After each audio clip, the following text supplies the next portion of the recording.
I think a very important conversation to have after the Champions League final. A lot of people were saying before the final, who's going to win the Ballon d'Or?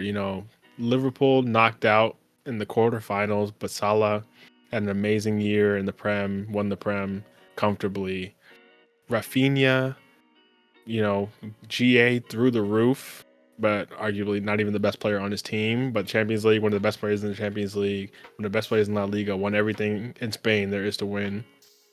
Lamine Yamal, to me, the best player on his team, super young. Maybe his stats aren't the best in comparison, but very influential in the biggest games for his team. Won everything there is to win in Spain. I'm going to throw in Pedri there, although I think they're not really going to respect midfielders again. But Dembele, treble now if he wins the Champions League, which he has now done in France. I will throw in the slight caveat that I don't want to hate on Ligue 1 too much. I know that's your job, but because that league is so dominant for PSG to win, you do have rested players coming into these tournaments versus like Inter, who are fighting for Serie A, and Barcelona, who are fighting for La Liga to the last couple days of the season.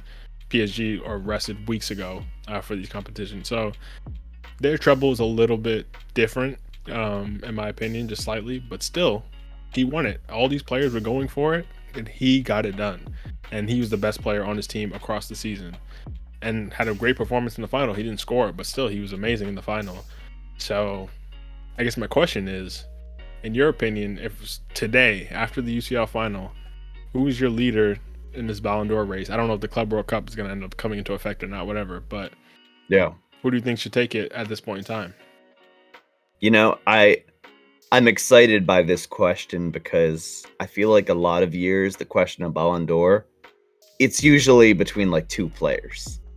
But I feel like this year you actually have a solid roster of players that are deserving. And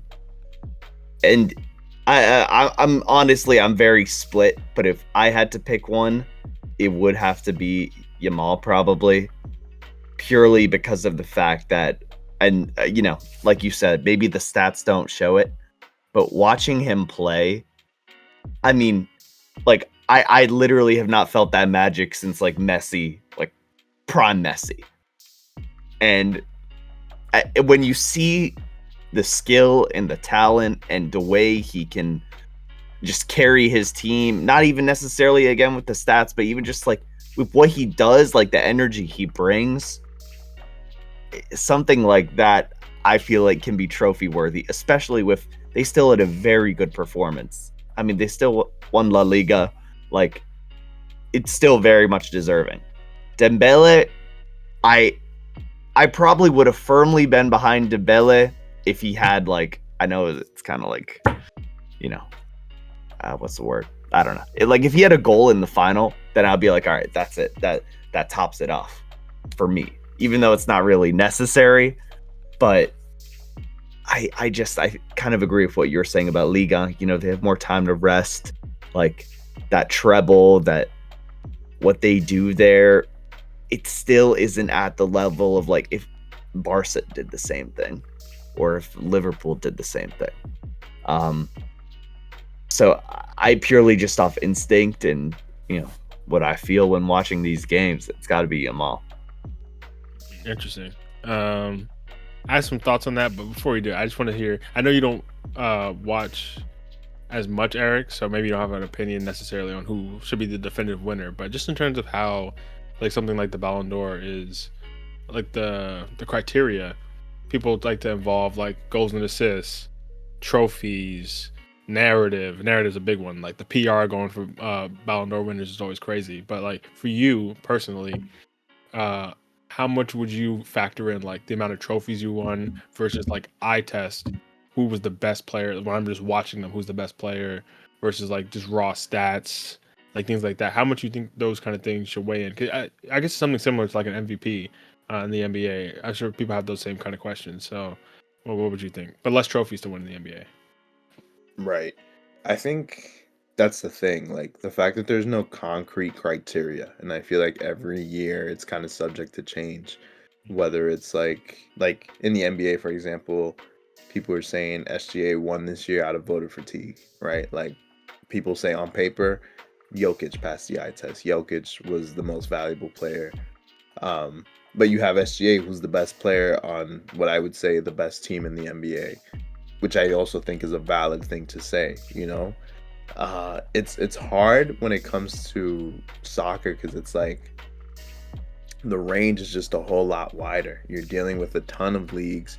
You're dealing with just different, I don't know, just different playing fields. You guys were just talking about how, how does Liverpool match up against this PSG side? So it's kind of hard to really put all the players on the same field and to just single one out and say, okay, this is the best player of the year. I think the Champions League is definitely like gonna be probably the biggest tournament that you're gonna be looking at in a year like this year where there is no World Cup. So you have to look at performance during those big tournaments, and I think, I don't know, it's a tough one to really decide, but I think it has to be, if I were the one that had to like lay out the criteria, I think it has to do with, okay, how much have you won? May not necessarily have to have won a trophy. Like obviously if you've won your league or if you won the Champions League, yes, that should count for something. That should put you at the forefront of the conversation. But I also think like if there's any way to measure just like, and I know that soccer analytics have their own way of doing this too, like how much better do you make your team, or like how effective, how efficient of a match do you have on a consistent basis. I think all those things have to matter. But yes, I think trophies always have to be in the conversation because if you don't win, you can have the best game ever, you can have the best stretch of games ever, but if you don't win, no one's gonna remember. So I think winning has to, if this were some kind of like, I don't know, like percentage or like just like whatever, right? I would say maybe like 50% maybe has to fall on winning, and then like the remainder would have to be a split between like individual stats and like individual like efficiency and all that stuff. But I think winning I would say has to be the biggest part of that. I guess percentage has to hold the most weight. That's interesting, yeah. And I guess in that sense, without saying it, because I know you don't have as much of an opinion necessarily on these candidates, but that breakdown kind of leads toward Dembele, who won the most and won the biggest trophy, and he also has the stats and the eye test and all that kind of stuff too. But for me, if I had a vote, like if it was like you have to lock in this vote for a player, I'd have to give it to Lamine Yamal as well. It's tough because, like you said, the Ballon d'Or is, to me, the Ballon d'Or is one of the most inconsistent trophies in terms of like what the standard is. Every year it's so different. Like why this player won versus this player, it's so different. But if we're saying the Ballon d'Or is supposed to represent for that year the best player in the world, actually watching the games, there's no player on the planet I thought has been better than Lamine Yamal over the course of this season. Now, let's do process of elimination. Pedri, I think actually he might have the strongest argument, but midfielder, they're never gonna have the stats. I think he's not a real contender. Rafinha, I watched Rafinha and Yamal both on the pitch against Inter Milan in that second leg especially, and Barcelona were feeding Lamine Yamal the ball while Rafinha stood on the other side of the pitch and watched. To me, you cannot be in the Ballon d'Or conversation, and of course he still is. He's still top 5, but you clearly, to me, when it mattered the most, you weren't the number one guy on your team. Yamal, as a 17-year-old, was the guy who was driving your team forward. So Rafinha, you're out of here. I don't care about the GA. I don't care. You're out of here. Salah, probably the best GA season out of all of these players, won the Prem. So you have to give him that as well, because that's probably the hardest league. Maybe people will say maybe the tourist race in La Liga is up there, but won the Prem comfortably. But bounced in the quarterfinals by PSG, and I think the head-to-head, that's going to be held against you. You got bounced by the eventual winners in Dembele. So if people are going to compare you and Dembele 1-1, Dembele bodied you and also won everything domestically. Not on the same difficulty level, but GA is still nothing to sniff at. So I think Salah is going to be tough for him to win it. He has the good PR though, so I'll give him that. He does have good PR. He's definitely top 3 for me, but I think he's probably going to be third. And I Third think easy. Realistically, although I'd vote for Lamine, I think Dembele winning the Champions League is just going to have to push him over the edge. We'll see what happens with the Club World Cup, because I don't know how much that actually is going to take into effect. I don't know how much people respect that competition. So we'll see if anything crazy happens there. That's like, okay, now this player went wild and carried his team to the Club World Cup. Maybe we have to put him over the edge. But for me, it's really a 2. Salah, I don't even want to disrespect him. It's a 3-horse race, but really for me, it's between Lamine and Dembele. It's a 2-horse race. Yeah. No disrespect. It's a 2-horse race. Lamine and Dembele. And Lamine, to me, eye test is the best. But I think in those other categories, and Lamine does have some PR to him too. And I think him being young, but that's deserving. It is just ridiculous. So you can't hold that against him. But I think if we're talking about purely on paper, Dembele has the resume from the season. So it's going to be very interesting. But there's one player who actually won the European Golden Boot, actually. We didn't talk about him because he is not in this conversation. Kylian Mbappe, you're on fraud watch. Kylian Mbappe, and we cannot end this conversation without talking about this guy. And I don't even want to hate him. He's one of the best players to watch at times. I loved when Mbappe was coming up through Monaco and the French World Cup 2018. Most inconsistent best player in the world. Literally. But Mbappe, if you even sniff the top 5, if you sniff Dembele, if you sniff Yamal, if you sniff Salah or Rafinha, even Pedri, I don't care. If you sniff any of these players, it's rigged. It's rigged. I don't care. It's rigged. Mbappe, you were on PSG. They gave you everything. I'm pretty sure the president was tucking you in at night in Paris, bro. They gave you everything. You abandoned them on a free to Real Madrid, who just won the Champions League. You went there, you cozied up to Hala Madrid, whatever you were saying, bro, and you went over there to Madrid. And you lost the Champions League, getting smacked by Declan Rice free kicks to Arsenal, who just handily destroyed you, and ghosted PSG, that game.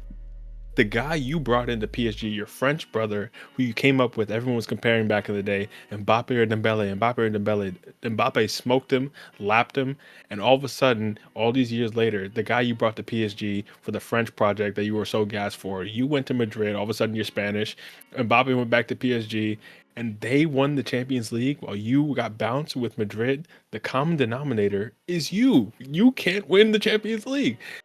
To me, that out of all the players, Mbappe has had the sorriest season out of all of them. I know he won the European, which is crazy for his record too in the league, and crazy. Like for Real Madrid, crazy. Like scoring as many goals. Like it's crazy how it's almost as if it didn't happen. Because I have the same feeling of like, even just watching him play from like the games I've seen, I'm just kind of like, like where it matters, he's not performing in the same ways that a Rafinha, that a Yamal, a Pedri, a Dembele, like he's not performing in that manner. Yeah, and it brings me back actually to, I want to take note of this. I saw a video on TikTok of Luis Enrique, kind of talking to Mbappe one-on-one, telling him how he needs to drop back, defend, about the hustle, the drive to be a leader while he was at PSG. And I feel like just the end of this season is a culmination of Mbappe not taking that advice and not following that through. And it is a very poetic way for the season to end after seeing that video. So if you haven't seen it, I recommend checking it out, because I feel like just the emotions of it all make sense after that. Yeah, that's a great way to summarize that, because it really just shows that PSG were better after you and Madrid were better before you. Now, I'm not saying that you make teams worse necessarily, because you're still one of the best players in the world. Nothing can take away what you did with France, and even what you did in 2022 in that final to me, I would never disrespect Mbappe in terms of No. his big game play, because that final performance in Qatar was one of the best things I've ever seen in my life. But still, you can't deny that this is going to be a stain on your legacy because of the way these last 2 seasons transpired. I don't want to call it a stain just yet. I don't want to call it a stain. I think we need to wait a couple years It's a to stain see what he does with It's a Madrid. stain he could throw in the laundry and wreck. But this is a wrinkle in the shirt. Okay, We got to see if he gets that iron out. It's not an irremovable stain, but it's a little grease one maybe that you can put a little work on. Need some OxyClean, you got to put it through a couple times. Because he can go on to win 5 Champions Leagues with Madrid, and he'll be like, haha, what the hell are you talking about? It didn't matter. But as of right now, I know he broke his TV watching that final, bro. I know he was tight. Yeah. He's putting on his story. Oh, c'est Paris. C'est content. Whatever he was saying at the time. I don't know. I don't speak French anymore, but I know while he was typing that, he was crying, bro, because he didn't win anything of importance this year. So that's someone we got to talk about in the future. Next season, Mbappe, we will be watching out. Xabi Alonso's new side. We're going to see what Madrid are going to do.